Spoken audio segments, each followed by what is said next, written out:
In June 1982, the town of Malton in North Yorkshire was sealed off as over 4,000 police officers searched for a cop killer. They were in a line abreast, walking towards a man who would not hesitate to shoot them.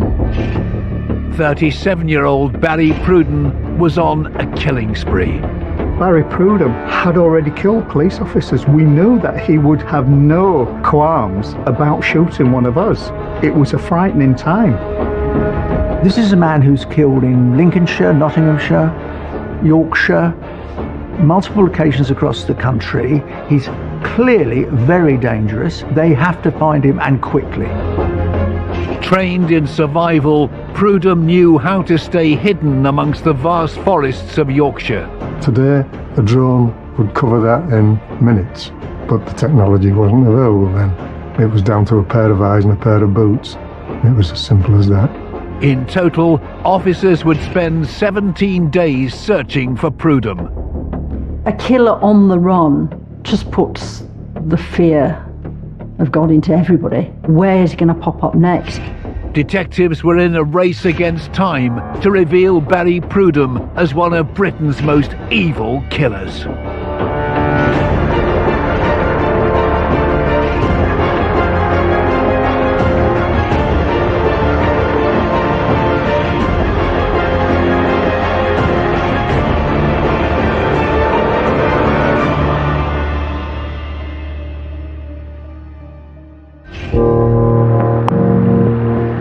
When Barry Prudom decided to take his own life rather than face justice, it brought an end to the nationwide search that had gripped the country for over 2 weeks during the summer of 1982.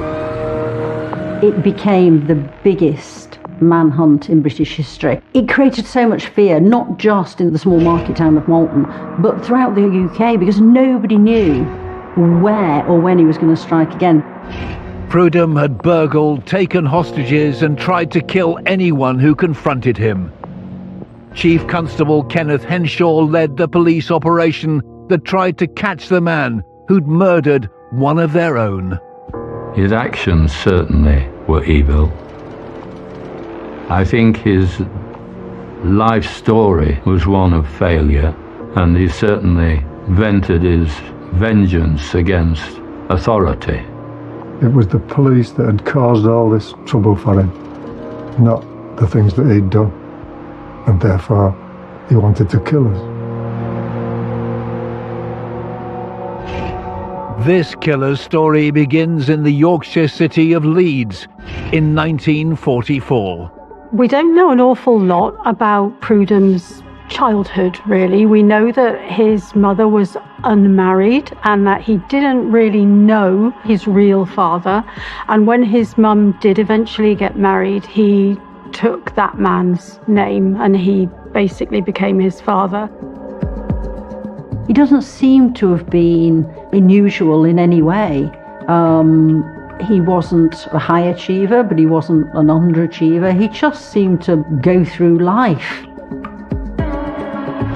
It's quite possible that because of his very unremarkable childhood and the fact that he didn't really know his dad may have given him the feeling that he was unnoticed but felt he deserved more notice. In 1965, 21-year-old Barry Prudom got married and the couple had 2 children. He worked full-time as an electrician, but also began training as a part-time soldier. He did survival training, he did reconnaissance training. I think he wanted to join the SAS, but in the end failed the test and went back to being an electrician. And it's quite possible that he was searching for some kind of identity within that kind of organisation, something that would give him a sense of being. But he didn't want to be an ordinary reservist. He wanted to go higher than that with those men who were considered heroes. And when they rejected him, that must have been difficult. In 1973, 28-year-old Prudom received news that his mother, Kathleen, had died at the age of 53 while she was on holiday on the Kent coast.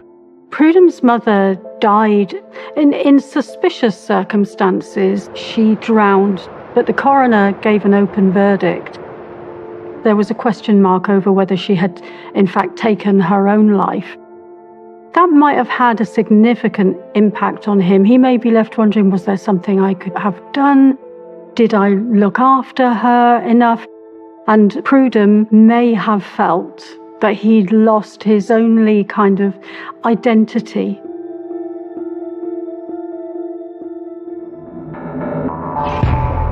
"4 years after losing his mother, Prudom decided that he wanted a new challenge and bought a business for his wife to run. He bought her an off licence in Leeds so that she could have an income and something to do. But he needed some more money to help pay for it, so he got a job. He was a trained electrician at this point. He got a job in Saudi Arabia to pay for it. Whilst Prudhom's working away, his wife decides to leave him.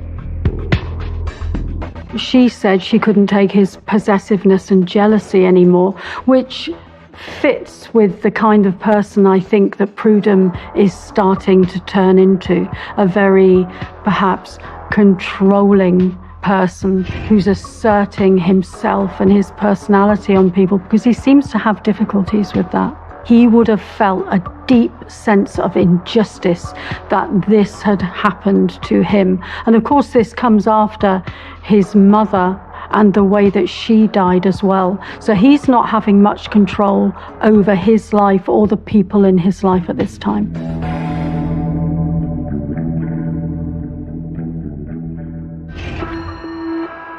After the breakdown of his marriage, Prudom once again decided to leave the UK. He got a girlfriend, then they went travelling to America, and he managed to get a gun. Obviously, he's starting then to think about guns, weapons, and you wonder what was going on in his mind at that point. They come back to this country in 1980, and as part of his luggage, Prudom brings with him a gun. Now, why on earth he brought a pistol back with him is completely mysterious. Anyway, they set up house together in Leeds, and life goes on. 2 years after his return from America, Prudom was arrested for a violent attack. In January 1982, for reasons that we simply do not know, Prudom attacks a man with an iron bar in an argument. He's caught, he's given bail, and at that point, for some reason, I don't think anybody will ever really know, Prudom decides to go on the run.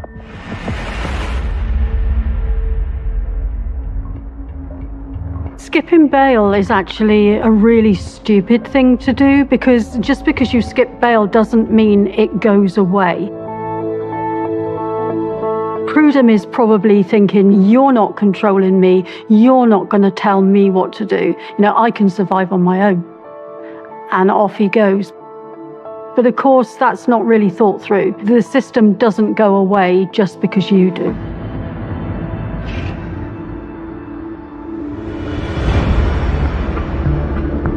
On the 17th of June 1982, PC David Haig was sent to a car park north of Leeds to arrest a known petty criminal who was sleeping rough.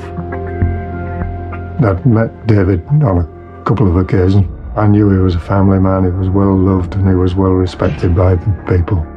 After David confronted who he thought he'd been sent out to arrest, police control lost contact with him. He's not responding to the radio, so another officer is dispatched to find out what's happened to him. And that's when they discover his body beside his Panda car. The person at the very top of the list of suspects would have been the person that PC Haig had gone out to arrest, but it was very quickly found out that that person was already in custody, so it could not have been him. The police are faced with a scene. They have no idea what's happened, and they have no idea what the motivation is. It was a scene that could shake even the most seasoned of officers. PC David Haig had been killed in broad daylight in the line of duty. No one knew exactly how it happened, but one thing was clear: a cop killer was on the loose. And the hunt was on before he could strike again.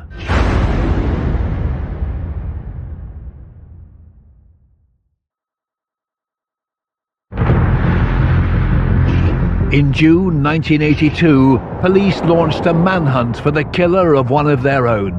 PC David Haig had been found shot dead next to his patrol car at Norwood Edge car park north of Leeds. His murder shocked everybody who lived in the area. North Yorkshire is a beautiful rural part of the country. There is very little crime, very few murders. There was certainly very few firearms offences. So for a police officer to be shot and killed was really extraordinary. PC Haig was the first police officer to be shot and killed in North Yorkshire, sadly. Determined to find his killer, investigators retraced David's steps and discovered that moments before his death, he'd been making notes on his clipboard about someone that he'd approached.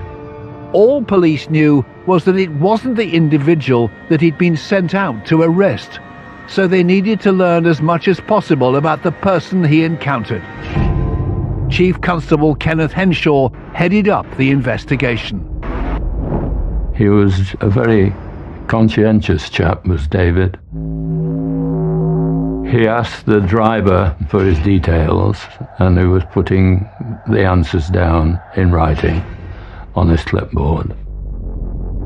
He gave him a name, and he also gave him his date of birth. He took a note of the vehicle, a green Citroen, and he took the registration number, and then went to his patrol car to have it checked on the police national computer. And he was about to speak on the radio, and the man had come up behind him and shot him in the head and killed him.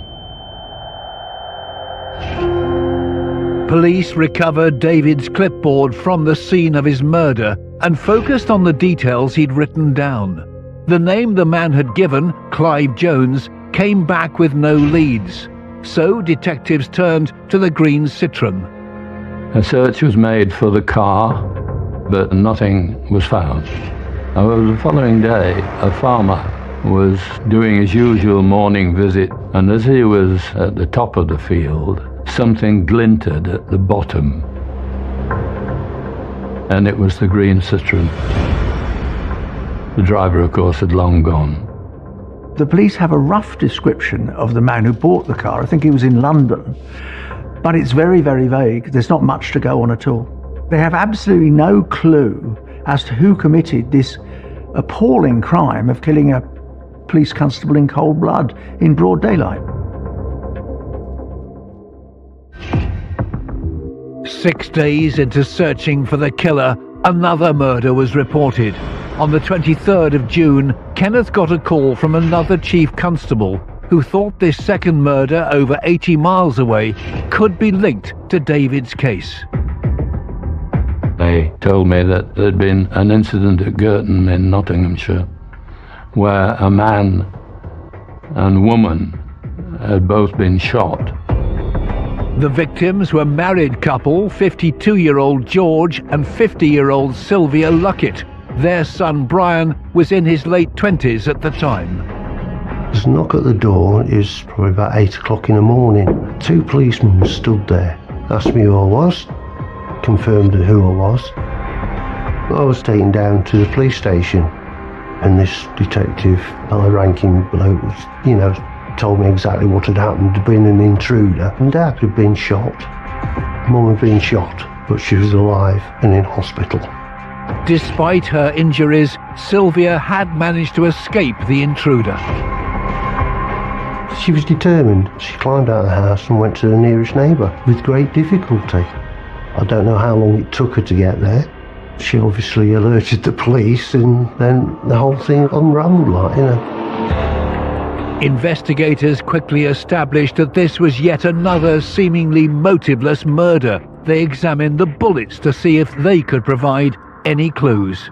The same gun that had killed David Haig was used in the murder of Mr. Luckett, and therefore it was clear that we had a dangerous criminal on a national scale loose in the country. Police were no closer to identifying the killer. All they knew was that the suspect was male and that he'd stolen a car from the Lucketts, a brown Rover.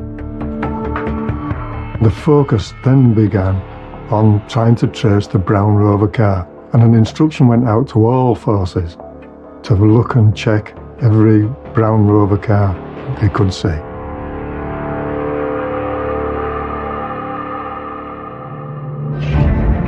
On day 7 of the manhunt, the 24th of June, a call came in to say PC Ken Oliver had been shot in Dalby Forest in North Yorkshire. PC Jim Kilmartin was on duty when he heard the news. When the call came through to the control room at Scarborough that this had happened, I made my way out to Bickley, where I met Ken Oliver. Ken had managed to avoid any fatal shots and was able to tell his colleagues that this began when he spotted the brown Rover car that they were all on the lookout for. He'd walked to the car and he recalled that looking in the eyes of the driver, he realised that something was not right. He realised that the man was turning in his seat, thrusting a gun into his face and fired. The shot grazed his nose and startled him. Ken then ran back to the car. As he ran, he could feel bullets plucking at his coat and his collar, and one went through his trousers and hit him in the thigh. Despite being hit, Ken managed to run to a house nearby and call for backup. Officers were quick to the scene, hoping to follow the trail of the gunman.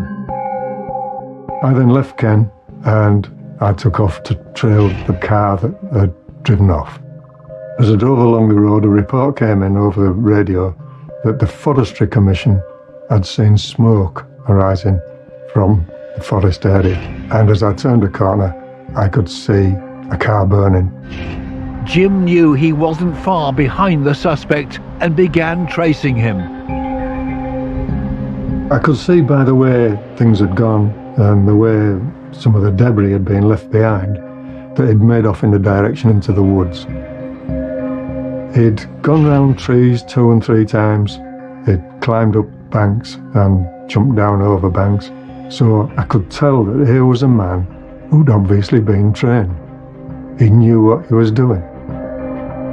At one point, I came across the trail that took to a bank, and on the bank was a clear muddy patch, and right in that patch was a clear footprint. The footprint was a strong lead, but as night fell, the trail went cold. Bullets retrieved from the scene confirmed the suspect was the same man that murdered David Haig and George Luckett. Ken was able to give a description of the suspect, which was circulated within the North Yorkshire police force. One officer recognised him as the man who'd skipped bail 5 months earlier. A policeman at the Bridewell in Leeds here said, "Oh, I know that fella." He sent photographs and details of him, and of course it was shown to Ken Oliver. I think it quite upset him actually to see the man's photograph. 10 days after the first murder, police had the name of the man they were hunting, 37-year-old Barry Prudom. The last sighting of him was somewhere in the expanse of Dalby Forest. Today, a drone would cover that in minutes, but the technology wasn't available then. It was down to a pair of eyes and a pair of boots. It was as simple as that. I called for assistance from other neighbouring forces, and they performed line searches. They were in a line abreast, walking towards a man who would not hesitate to shoot them. We will do it in a line, alternatively, shotgun, revolver. Officers were putting their lives on the line to find the man who'd already murdered 2 people. At last, the hunt had a target. But would they be able to catch Prudom before he killed again?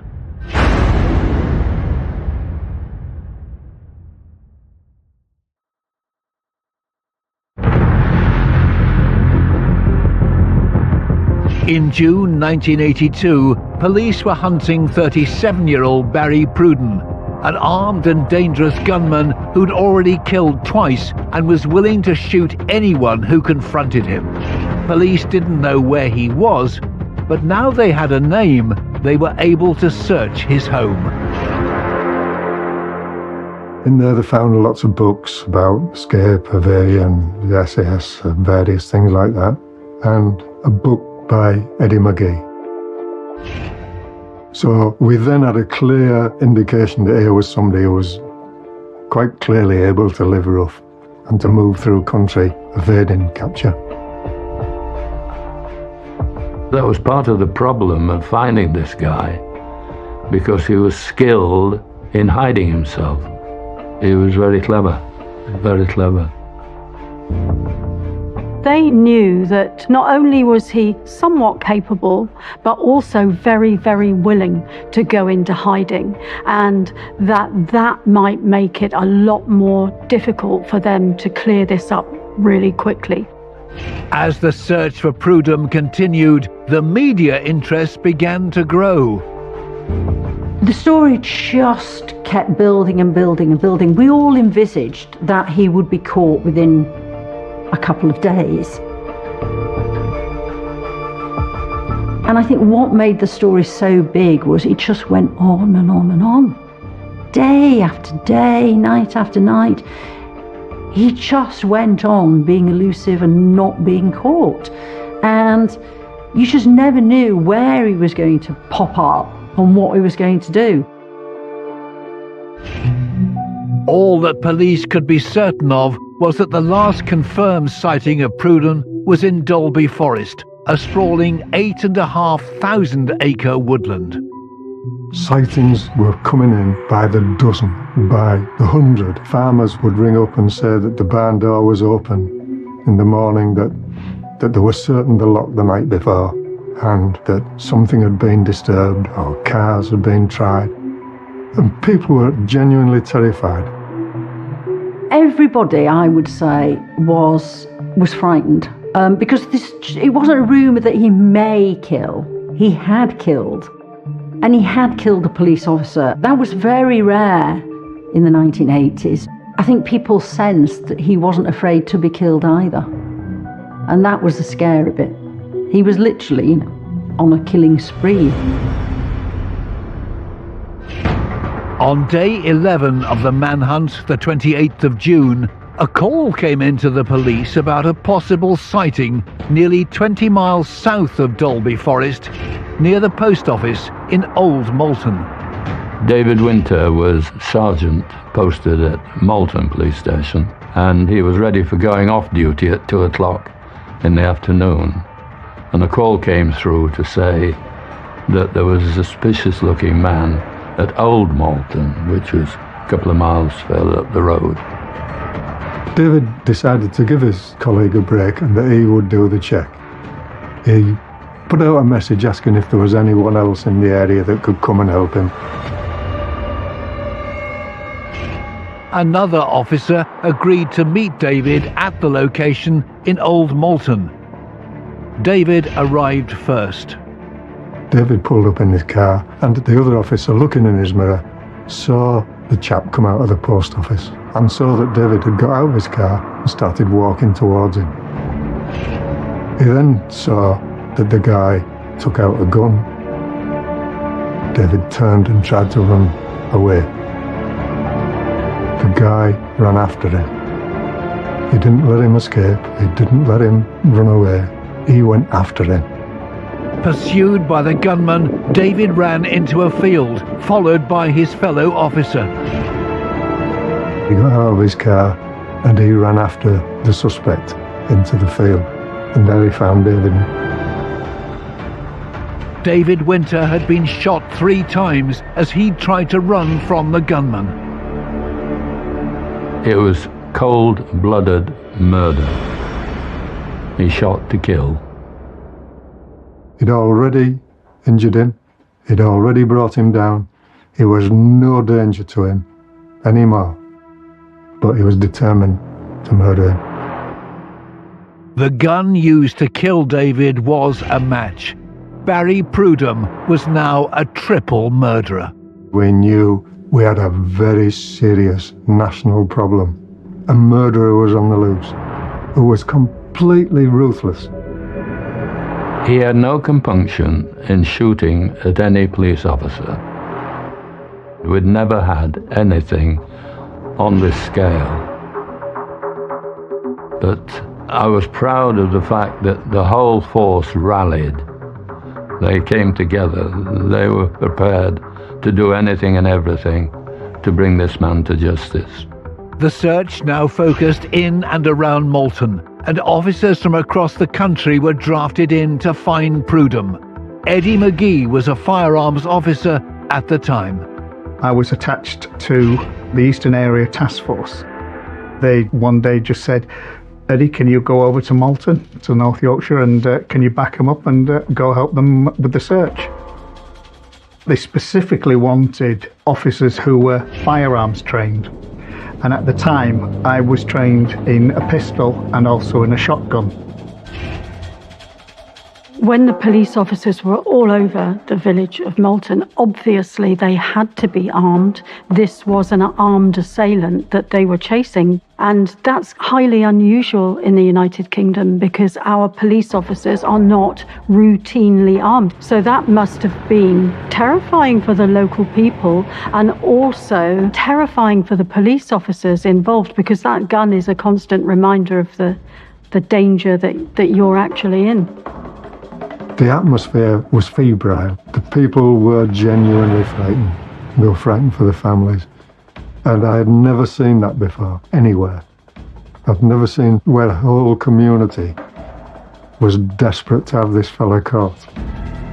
It was the largest arsenal of weapons issued to a British police force, all to catch one man. I searched the wood and we trundled through the wood, stepping over things. And I've got to be ready just in case somebody pops up. It was frightening. Barry Prudom had already killed police officers. We knew that he would have no qualms about shooting one of us. So it was a frightening time. Over 4,000 officers were drafted into what became known as the Siege of Malton. This town was sealed off. There was no way he was going to get out of that town. We're on this searching business for a long time. It was going on day after day after day, but there was nothing really much to show for it. I do urge that no member of the public tries to be a hero and tries to apprehend this man. 13 days into the search, police still couldn't find Prudom. Kenneth was told of an expert in tracking who'd come into the station to offer his services. I said, right, where is he now? Oh, he said, I told him to go home and don't bother us. I said, right, I want to see him. Get him here. And they sent a chopper, a helicopter, over to Pateley Bridge and brought him. And said his name was Eddie McGee. Former paratrooper and experienced tracker Eddie McGee was keen to help, especially as his own son, also called Eddie, was already involved in the hunt. I get a phone call from my mum saying, hey, you never guess what? Your dad's been asked to go and do this thing and help out on the manhunt. And he actually ran an evasion centre for training people living in hostile situations and existing, and of course also evading other people. And the more he told me, the more I felt that I could use this man's services, because he obviously knew what he was talking about. Eddie joined his own son on the search, but not everybody thought it was the best idea. There were a lot of skeptics about it. In fact, I think they thought the chief's gone potty, linking up with this fella. He was like a magnet for the media, and it was as though salvation had arrived on the scene. It was the Crocodile Dundee of Malton was gonna, was arrived. And to be quite honest, that was good PR, I thought, because what it was showing was that we were desperate to find this guy, and we would use any means that we could. I think what gave a bit of credence to it was the fact that I think they found a copy of my dad's book in or around one of the rooms or houses that Barry Prudom had done. Despite the skeptics, Eddie McGee began to use his tracking skills to hunt Prudom. My dad's job was to see if he can find him. Once you found him, get out of the way and leave it to the police. I was tasked that I would be his wingman, really. He was going to be the lead man, he was going to be the scout, and I was to provide the protection for him while he was doing his search. If we was able to be tracked, my dad would track him and find him. 100% guaranteed. Eddie McGee also had a secret weapon. It had come to light that Prudom was familiar with Eddie's survival expertise. He'd been on one of my dad's courses, so he did know who my dad was. And he did know my dad's background. So it must have played a little bit on the mind of him that, my daddy's on his trail.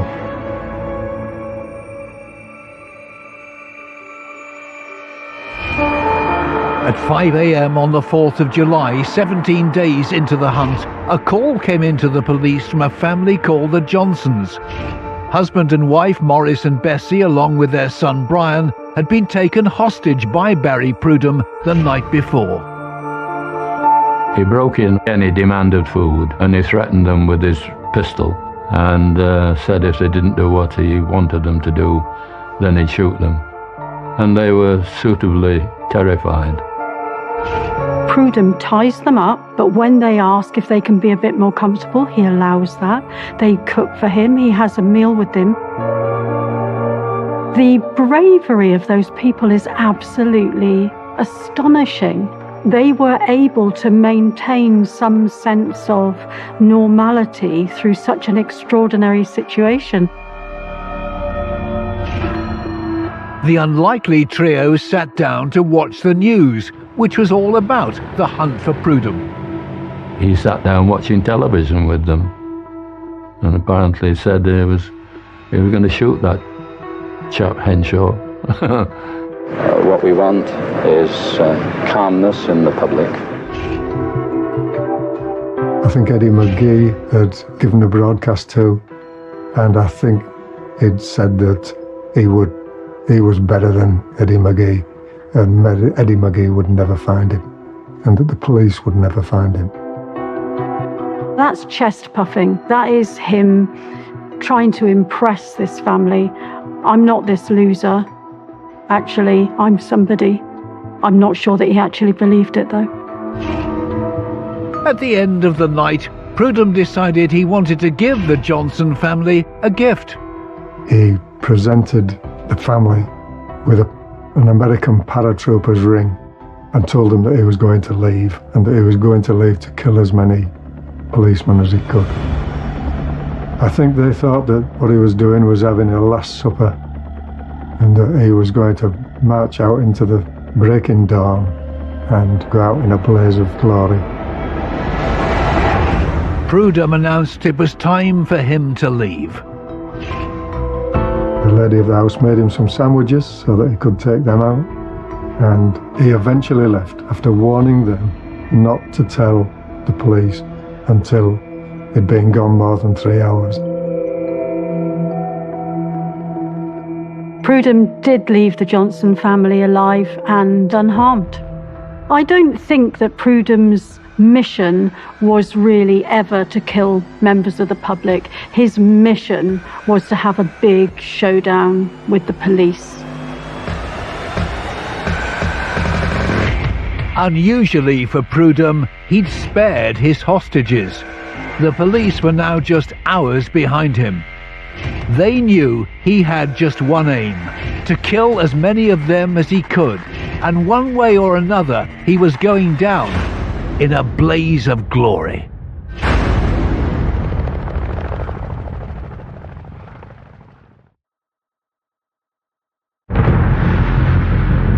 By July 1982, the hunt for Barry Prudom had lasted 17 days.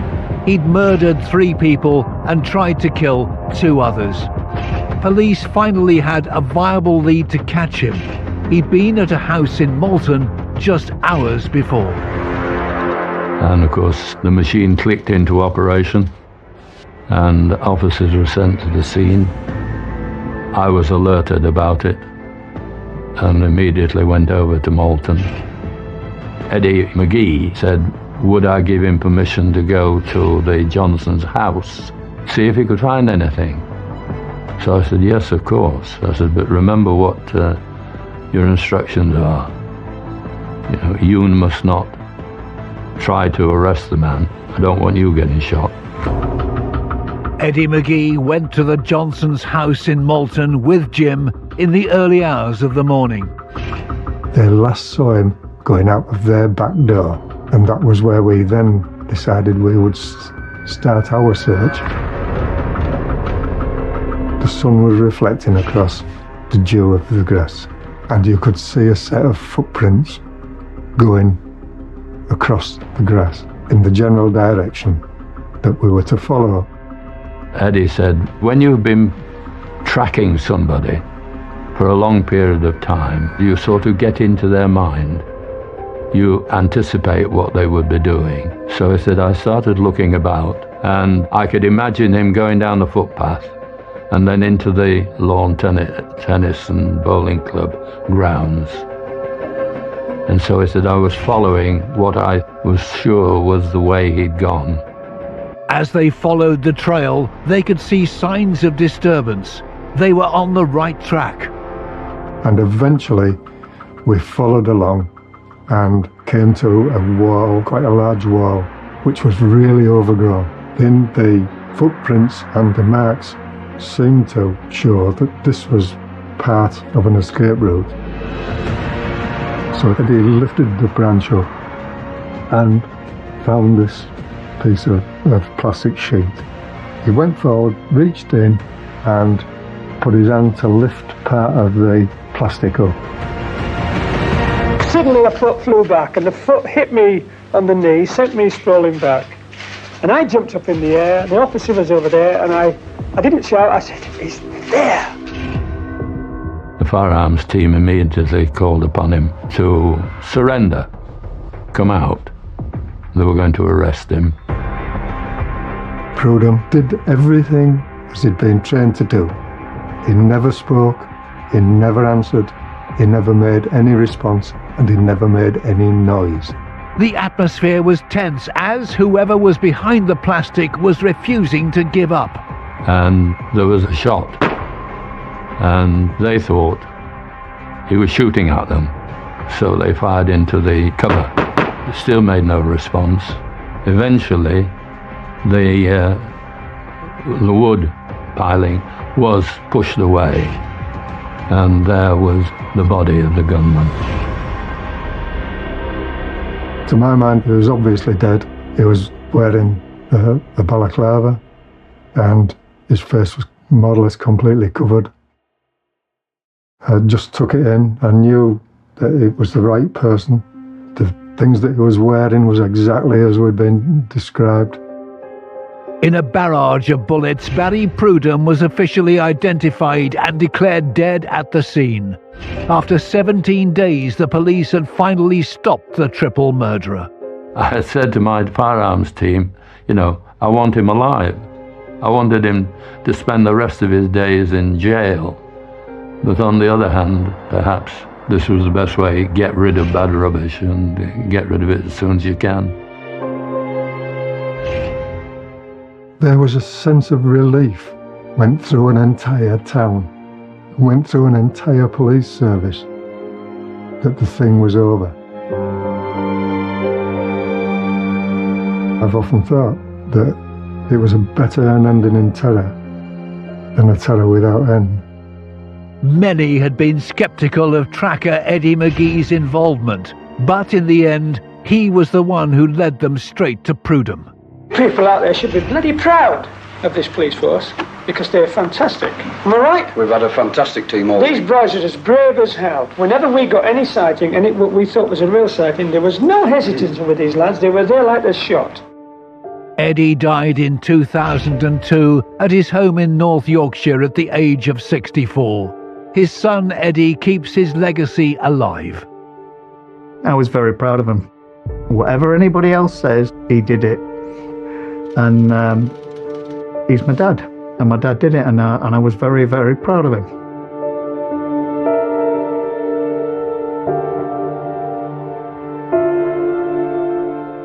Brian Luckett, the son of George Luckett, heard the news the manhunt for his father's killer was finally over. It's difficult to put into words. I'm glad it ended the way it did. I was just relieved that it was all over, and then we could start really getting back to normal.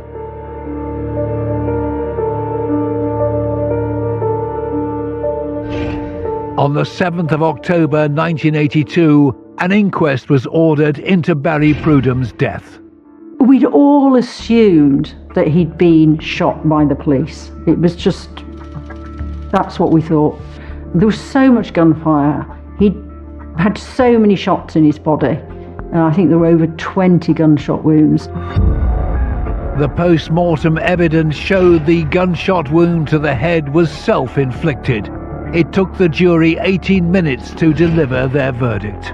The jury knew, I think, with certainty that what the evidence showed was that he'd killed himself.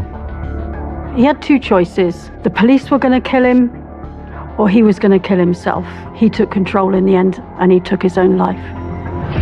For Kenneth, the case was finally closed on Barry Prudom. It was the most challenging part in my career, dealing with this matter, which extended for 17 days, required the death of 2 of my officers, and the very nearly death of a 3rd officer.